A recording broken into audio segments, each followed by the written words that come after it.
Okay, to continue with our topic regarding the process of discussing on how to handle these children in conflict with the law as per Republic Act 9344. Well, any actions will be commencing the time the child commits a crime. Okay, well, crime is an act committed or omitted in violation of the public law or general law, which is forbidding it or commanding it as a basic definition of crime. Okay, the local executive or the law enforcement officer takes custody of the child. When the child when the law enforcement officer takes custody of the child, he shall all remember what are the things to be done. Let's say, for example, the law enforcement officer identifies himself. Of course, I am police officer Jimmy Caltino, and then I am apprehending you for the crime of for this crime or for that crime as a reason for his arrest. Okay, what is the nature of the offense? Why did you arrest the person? What are the things he has performed? What will be happening to this child? And then, of course, give his or do not forget the Miranda rights as part of the Miranda doctrine, which is to have the right to remain silent, the right to have an attorney of his own choice as part of the study diseases on the Ernesto Miranda and then Arizona case. Okay, the local executive officer is to submit then or turn over this child in conflict with the law to our local social welfare and development office within 8 hours, because all of these things shall be done within 8 hours. Within 8 hours, remember that we should be able to identify the age. Okay, we shall able to identify the parents, guardian, or custodian, and notify this public attorney's office in cases we apprehend a child below 18 years of age or station. Okay, the local executive officer or the law enforcement officer, okay, turns over the child to the LSWD within 8 hours as a rule provided for by Republic Act 9344 after apprehension. Okay. Then, the local welfare and development office will submit to the law enforcement officer the initial determination of discernment. Whether or not the child acted with or without discernment will be initially determined by the local social welfare development, and then submit this to the law enforcement officer.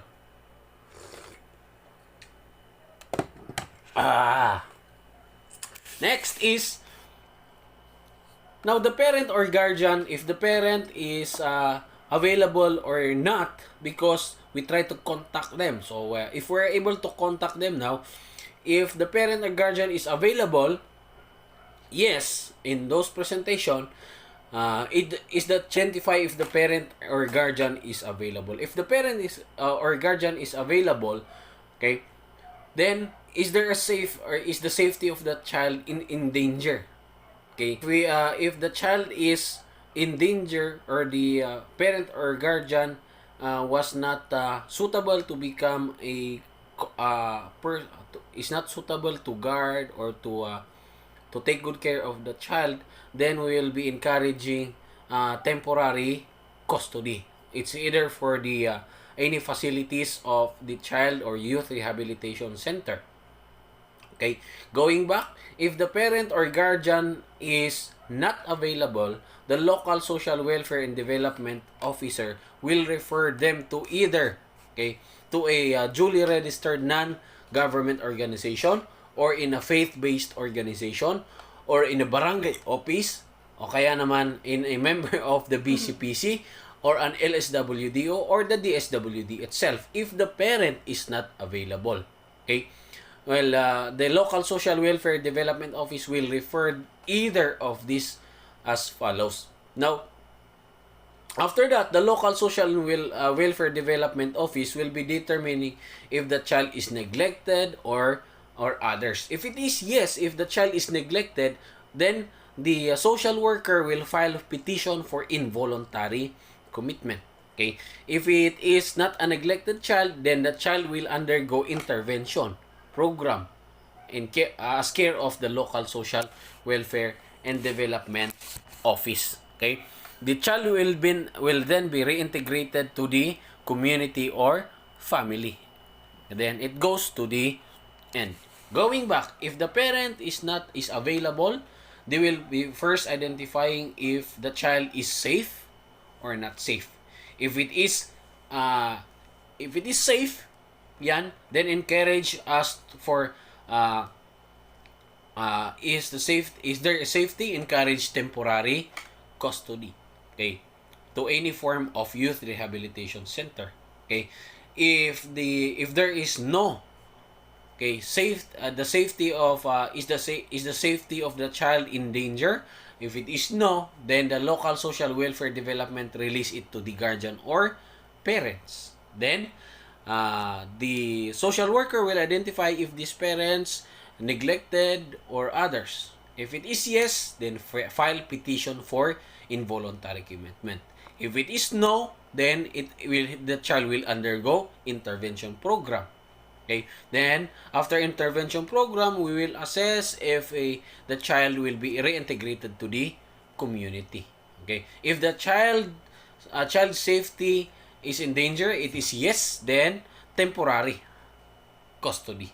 Then to a intervention program. And then it goes again on the end. Okay? So that is for children above 15 years old acted without discernment.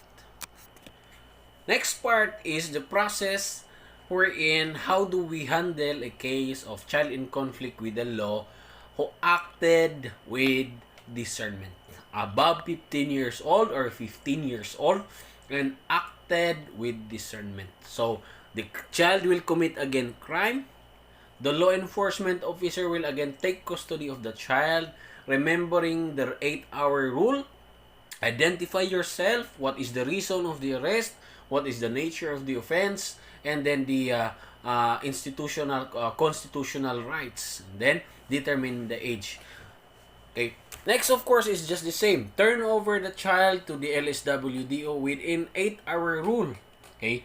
Then the social worker will submit to the law enforcement officer the initial determination of the discernment.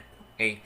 Now, if there is an imposable penalty, if the imposable is the imposable penalty more than 6 years.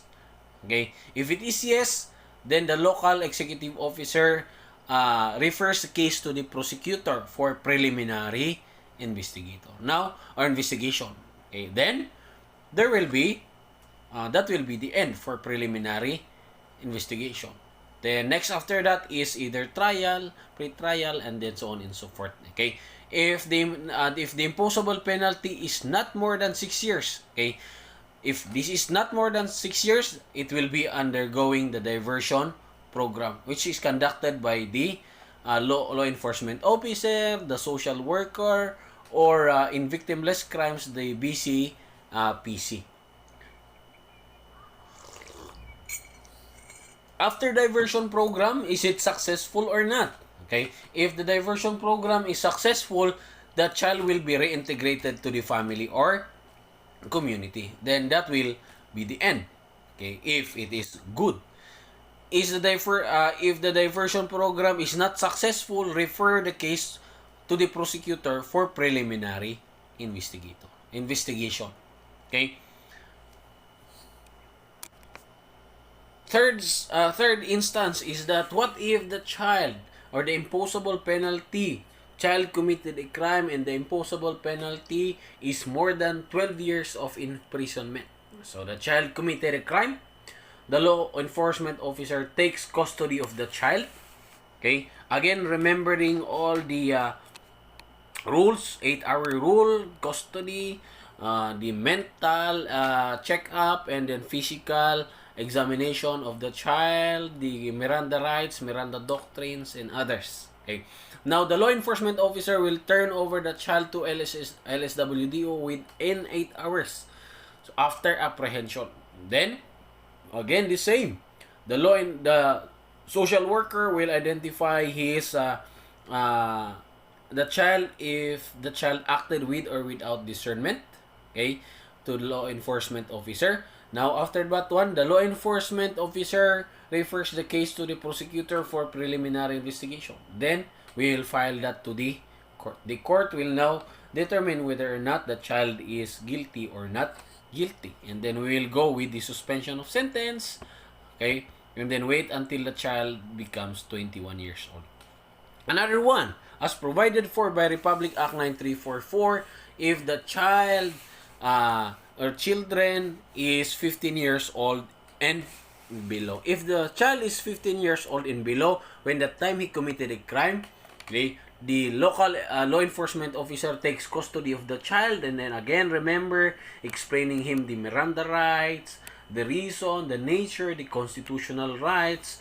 Okay, they will be, of course, identifying if his parent is available. If his parent is available, yan, yes, there is a parent guardian.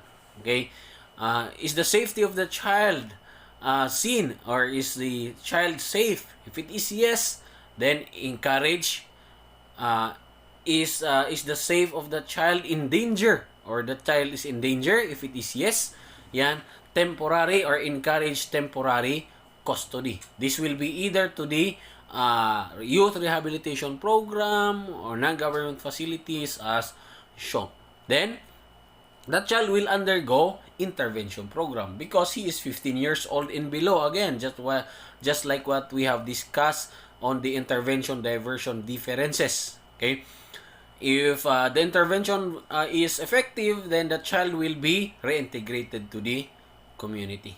Okay, going back, if the police officer, law enforcement officer finds that there is no parent guardian available, okay, they will be referring this to the LSWD or social worker.